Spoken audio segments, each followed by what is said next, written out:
میرا بیٹا مجھے ملا، کہنے لگے تو رہ جا. میں نے کہا نہیں، تم مسلمان نہیں ہو، تمہیں پتہ نہیں نا، میں یہاں نہیں رہ سکتی، مجھے مدینہ ہی جانا ہے. اکیلی اتنا سفر، جنگلوں کا رستہ، پہاڑی رستہ طے کر لو گی؟ میں نے کہا میں کر لوں گی. جنوں ویک کے ٹھر دیاں اکھیاں نے تو جنوں ویک کے ٹھر دا سینہ ہے. ربا تیری ساری خدائی چ ایک کی تے شہر مدینہ ہے. کہتی میں اونٹ پہ بیٹھی، بیٹا میں نے گود میں بٹھا لیا، میں سفر کرنے لگی، پر دل میں کھٹکا تھا کہ اتنا لمبا سفر، بیٹا چھوٹا ہے، کیسے کروں گی. کہتے مجھے عثمان بن طلحہ مل گئے. کہنے لگے کہاں جا رہی ہو بہن؟ میں نے کہا مدینے. کہنے لگے اکیلے جاؤ گی؟ میں نے کہا جانا تو ہے نا، کوئی ساتھ چلے نہ چلے پر شہر رسول تو جانا ہے نا. آپ فرماتی ہیں میں نے عثمان بن طلحہ سے نیک بندہ کوئی نہیں دیکھا، میرے اونٹ کی لگام تھام لی. جب مجھے اونٹ پہ بٹھاتے تھے نا، اونٹ بٹھا کے چلے جاتے تھے، میں بیٹھ جاتی تھی تو آ کے لگام تھامتے تھے. جب کہیں مجھے اتارتے تھے تو اونٹ بٹھا کے چلے جاتے تھے، میں اتر جاتی تھی تو اونٹ کو باندھتے تھے. سونا ہوتا تھا تو اونٹ بٹھا دیتے، میں اتر جاتی، وہ دور جا کے لیٹ جاتے. فرماتی تھی پھر میرے لیے میرے رب نے اسباب پیدا کیے اور میں مدینہ پہنچی. میں شوہر سے ملی اور لوگوں میرے نصیب دیکھو، میں رہنے کہاں لگی؟ حضور کے مدینے میں، شہر رسول میں، شہر رہ پائے نظر ہوش میں آ. یہ کوہ نبی ہے، میں حضور کے حرم کی زمین اور قدم رکھ کے چلنا. ارے سر کا موقع ہے او جانے والے، مدینے کے خطے خدا تجھ کو رکھے، غریبوں فقیروں کے ٹھہرانے والے. کہتی ہے میں وہاں بسنے لگی. آپ فرماتی ہیں مسلمانوں شاید مجھ سے زیادہ تکلیف کسی نے نہ سہی ہو، پر دیکھو 1 سال پورا میں تکلیف میں رہی، اور جب میرا صبر سال کو پہنچا، صبر کی عمر 1 سال ہوئی، تو پھر رب نے بندوبست کیا. پھر میرے گھر والے بھی نرم ہو گئے، سسرال والے بھی نرم ہو گئے. رب نے میرے آنے جانے کے لیے ایک بندے کا بندوبست بھی فرما دیا. پھر میرا شوہر تک بھی میں پہنچ گئی، مجھے مدینہ الرسول بھی نصیب ہوا. 1 سال میں نے صبر کیا تھا، رب نے مجھے مستقل مدینے کا ٹھکانہ عطا فرما دیا. لیکن جو بندہ صبر ہی نہ کر پائے، جو صبر ہی نہ، جو کہ جی بڑی دور سے آیا ہوں، بڑی دیر ہو گئی، بڑا ٹائم ہو گیا، کب جا کے مسئلہ حل ہوگا؟ وہ جو آپ نے بتایا تھا وہ تعویذ کب اثر کرے گا؟ وہ دعا کب قبول ہوگی؟ وہ فلانا معاملہ کب؟ بھئی یہ ڈیٹ تو آپ کو رب رسول ہی دے سکتے ہیں. بندہ تو کوئی اطلاع ہی دے گا، پیغام ہی دے گا، دعا ہی کرے گا.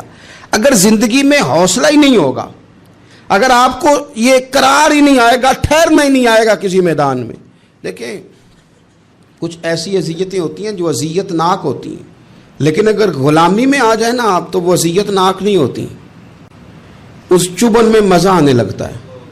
کئی درد بھی مزیدار ہوتے ہیں، کئی درد بھی، کبھی زخم ٹھیک ہونے پہ آ جائے نا تو اسے چھیڑو تو مزہ آتا ہے، اس لیے کہ کچھ درد بھی مزیدار ہوتے ہیں. آتش سے کسی نے کہا تو روتا بڑا ہے، اس نے کہا محبوب کی یاد میں تڑپتا ہوں، ابھی تو ایک دل ہے، میرے تو خواہش تھی کبھی 2 ہوتے نا تو صحیح کر کے تڑپتا. رب نے دل ایک بنایا، کہتا وہ مزہ دیا ہے تڑپ نے کہ میری آرزو ہے یا رب میرے دونوں پہلوؤں میں دل بے قرار ہوتا.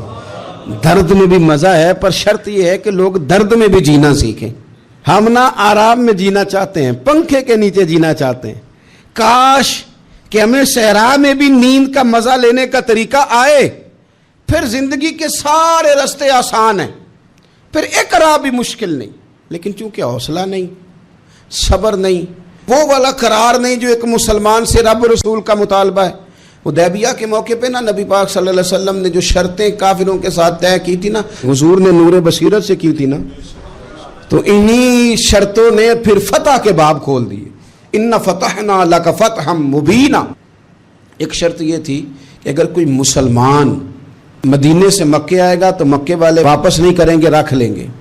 پھر غور کریں، کوئی مسلمان اگر مدینے سے مکے آئے گا تو مکے والے واپس نہیں کریں گے. اور اگر کوئی بندہ مسلمان اپنے آقا کی مرضی کے بغیر مسلمان ہو جائے اور وہاں سے وہ مدینے آئے گا تو حضور پناہ نہیں دیں گے. تو میرے بھائی محبوب کی طرف سے آنے والا نہ صرف سوکھ ہی نہیں قبول کرنا چاہیے، دکھ بھی قبول کرنا چاہیے، دکھ بھی قبول کرنا چاہیے. ہمارا یہ مسئلہ ہے کہ ہم نہ میٹھی میٹھی کے قائل ہیں،